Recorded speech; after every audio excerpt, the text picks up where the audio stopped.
I want to thank y'all for being here. You are here today at CPAC because you understand the stakes in this country have never been higher.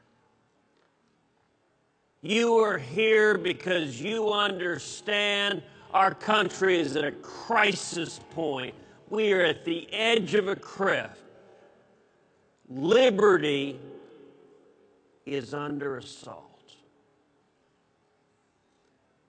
And what I want to talk to you all about this morning is how we win.